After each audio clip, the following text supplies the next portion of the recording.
excited, obviously, to be in the title match tomorrow. It's still very important to us to now try and win the championship in Concacaf to finish top in this region. But certainly, I think for the players and staff, we were delighted with the opportunity to now move on and focus on a World Cup. So it was a job to do. We did it, enjoyed it. Thought we played fairly well yesterday. Obviously, some things that we're certainly going to still improve upon. But again, I thought our depth was good, and our movement and our productivity was excellent. So overall, really pleased with where the team is at this point, and we're healthy.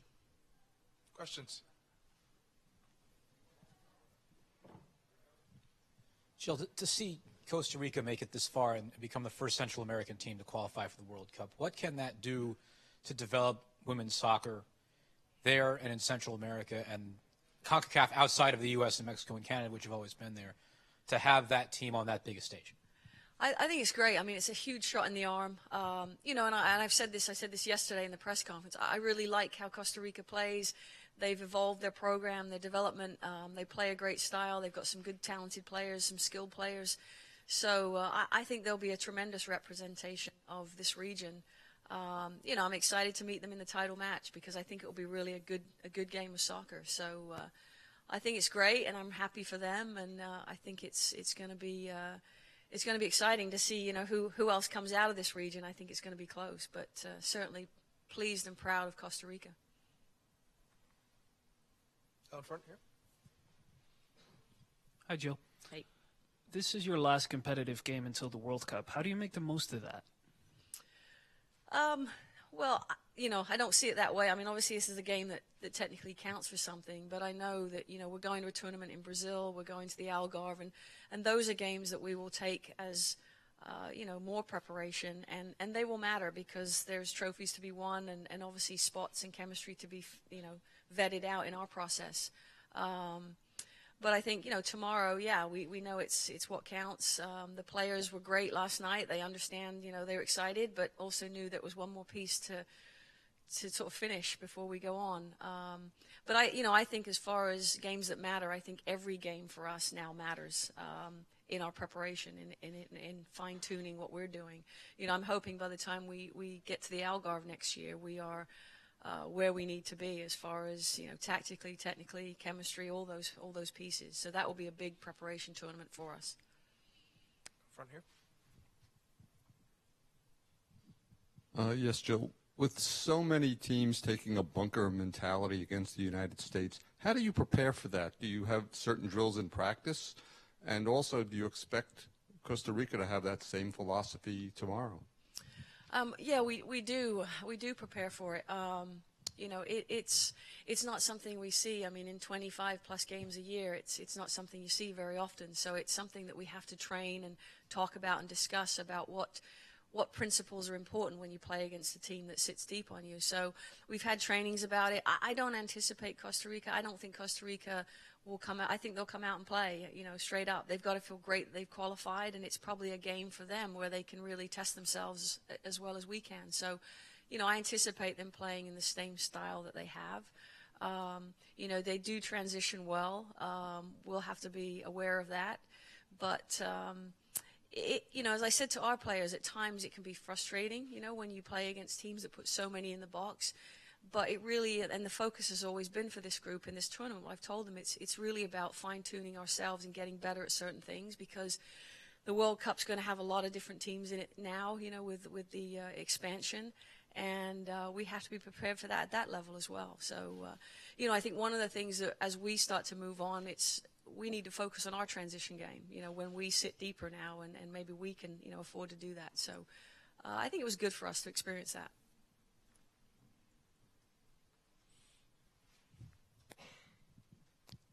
Hey, Jill. Hey. It's going on the points of this being sort of the tournament feel, the competitive environment. It's a long way out to the World Cup, but do you feel like you have a grasp on maybe who your 11, 14 are, and just kind of firming up who's going to be where? Yeah, I mean, you know, I think we still have some pieces to iron out for sure. But, you know, I mean, if we play with our group of four in the attack, you know, our 9, 10, 7, 11, my hope is that we have, 5 players that can compete for that starting spot consistently. So, I'm fully aware that the World Cup is an extra game and that it's, we have to make sure that we have depth to absorb injuries. We have to have depth to absorb, fatigue.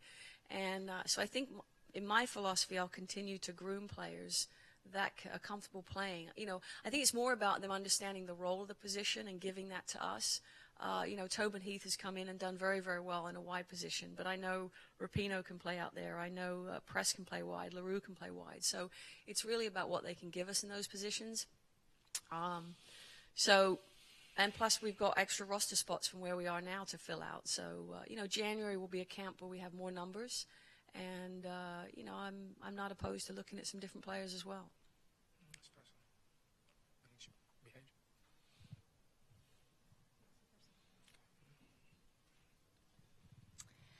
With the amount of depth that you have, what is the competition like, and do you sense any frustration among those players, just, not getting that starting spot or coming in off the bench? I don't. I mean, I think they also, we've kind of expressed that to them. I think communication is key. I mean, certainly every single player wants to start, right? I mean, we know that, and they're competitive. And what I've said to them, a lot of it now is training counts on our selection, how players are performing. I'll be honest with you, coming out of our camp prior to this, Tobin didn't think was in form. But since we came into Kansas City at the beginning of this tournament, her focus, her performance in training warranted her getting playing time. So she did. So I think that's an important message to send the players. Their ability to adapt to how we want to play is an important part of that. I think we're going to have the ability to change tactics or change even our style within a game. We did it for the last 5 minutes of the first half and the second half yesterday. So I think the players understand the big picture, and I think they also know that, there's still time for them to nail down starting spots. But I like that it's competitive. I like that they're not always going to be sure and be prepared and ready for that mentally. But it's been really important on our staff to make sure that they understand that everyone has value and, everyone can contribute. Just in front of her. You touched on it briefly, productivity or shot conversion rates, et cetera.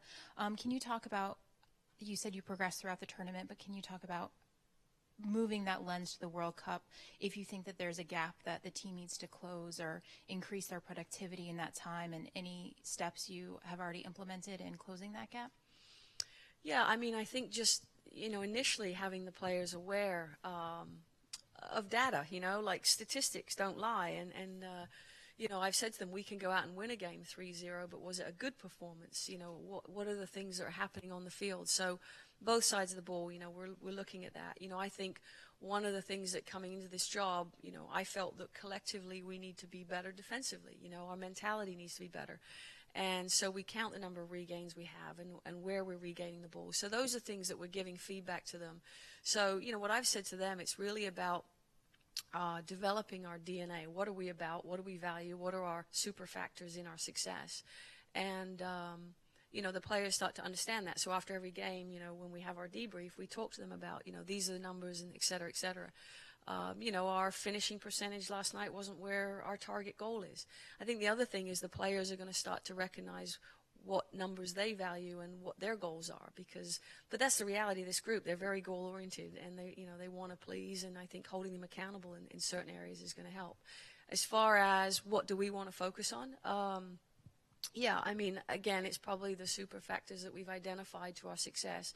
Our passing completion rate, we have numbers and targets for there. Regain defensively, conversion rate. These are things that we've sort of looked at. And, one of the things that was important to me when I took the job was to tell the players that every single session will relate to something that we need and will relate to, us improving or enhancing something that we value that thinks is going to help us be successful.